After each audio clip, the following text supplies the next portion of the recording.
The only sustainable competitive advantage that a shop can have in today's marketplace is to out-recruit the competition. And that's hard to do with the technician shortage we're experiencing right now. So we're going to talk about growing your own technicians. First of all, the technician shortage is very real. These are numbers provided by the TechForce Foundation on the 2017 annual demand that we had across the entire transportation industry. What I want you to look at on this is that the auto service industry and the diesel industry both have about 40% of their annual needs met by post-secondary graduates, whereas the collision repair industry only has about 25% of its annual need met by post-secondary, which means we've got to look more at high school students and recruiting off the streets. And what makes this doubly hard is that the automotive service and the diesel industry love to recruit collision repair students. They believe that they can provide a better offer than we can to those students. It's not just other industry segments, though, that are recruiting the next generation of collision repair techs. We're having to go up against Chick-fil-A, which is offering $16.50 as a starting wage, $2,000 a year in tuition reimbursement, and free Chick-fil-A. So how do you say no to that? And that's hard when we're offering $10, $12 an hour starting, unless I am legally required to pay you more in my state. That's a challenge. Here's Buc-ee's. This is a group of convenience stores. They're offering $14 to $17 an hour starting. And if you look at the bottom of this sign, it says 3 weeks paid time off. That's another challenge that we're facing. Oh, and by the way, if you want to work at Chick-fil-A or if you want to work at Buc-ee's, you don't have to go to school. You don't have to buy your own tools. We've got to be able to make a pitch that says you should be not only in the collision repair industry, but working at my shop.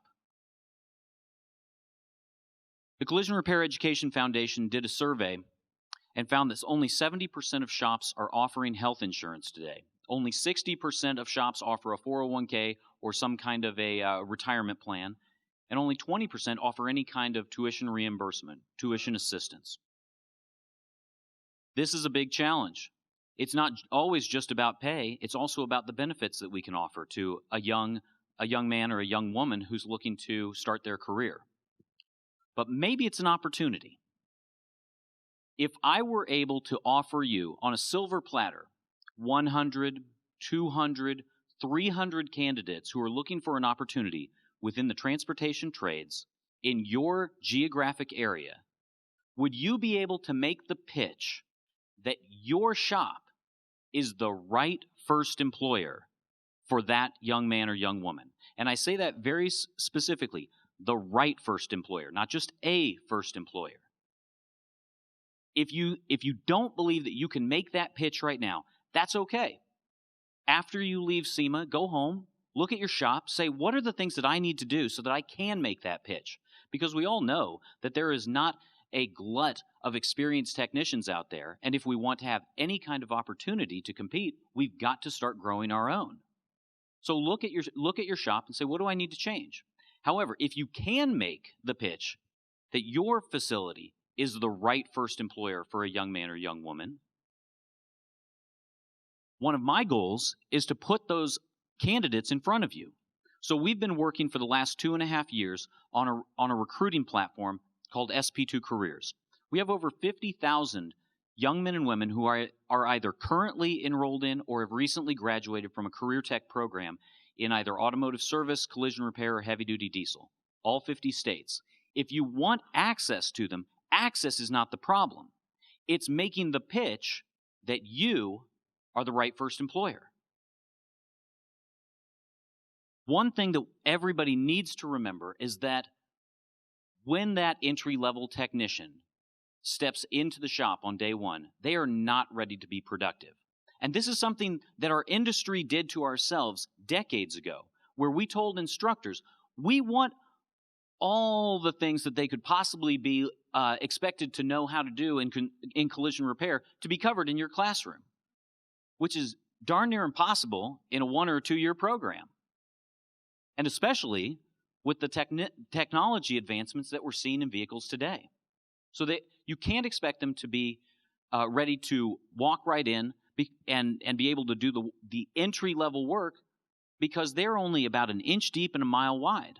You're going to have to invest in bringing them back in, focusing them on the main things that you want them to work on. And that takes setting up a systematic approach to recruiting and mentoring entry-level techs. And when I say systematic, a system is not a system unless it's in writing. You have to have a written plan that you can agree on, the mentor who's going to be growing that young technician can agree on, and the mentee has an understanding of what's going to be expected of them.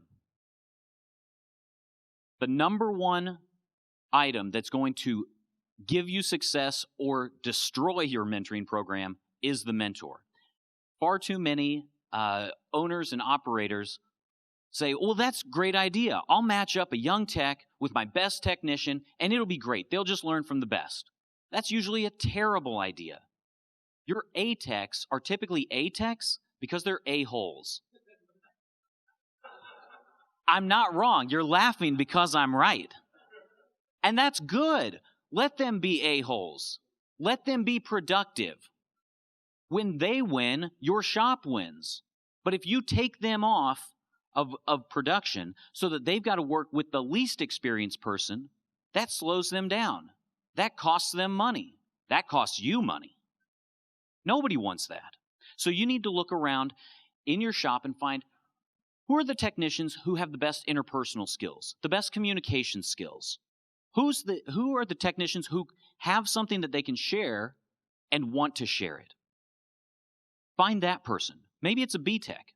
Maybe it's a C tech. Maybe it's somebody who's only been with you for a couple of years, but they can look back and they can say, it took me about 2 years to get where I'm at right now.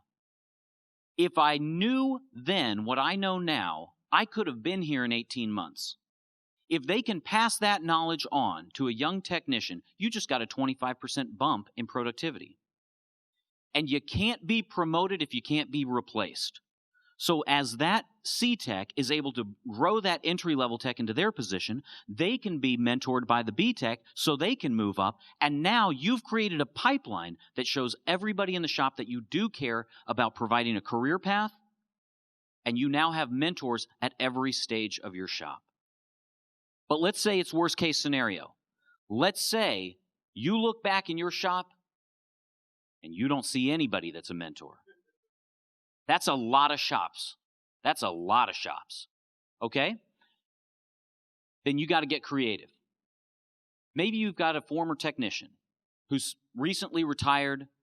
Maybe a lot of guys, their knees give out on them.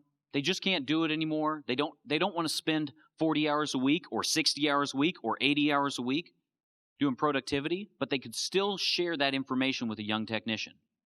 There's an opportunity. Maybe you don't have that person. Maybe, and I'm not a fan of poaching, but I'll tell you what, the reality is you may have to go poach a mentor, find who is the best mentor in the area, and do whatever it takes to get them into your shop. Don't put them on production. All you've got to do is surround them with mentees nonstop. Build your production around them. And as you set this up, like I said, you've got to take a systematic approach.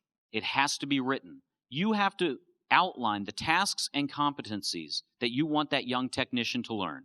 We were having a session yesterday. Gene Lopez said, look, I only need a young technician to do about 4 or 5 things when they walk in the shop. And you can probably think about what those 4 or 5 things that an entry-level tech should be able to do. They simply haven't had the repetition in school because, again, they're an inch deep and they're a mile wide. So you've got to focus on what are those tasks and competencies to learn now and leave the rest for later. You've got to have a plan for compensation. You have to know, how am I going to pay the mentor? I'm going to set a floor so you don't lose money, because if they lose money, they'll sabotage the program. Set a floor so they don't lose money, but they have an upside as the young technician grows.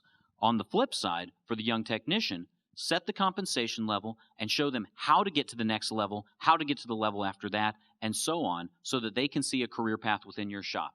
And have a plan for tools.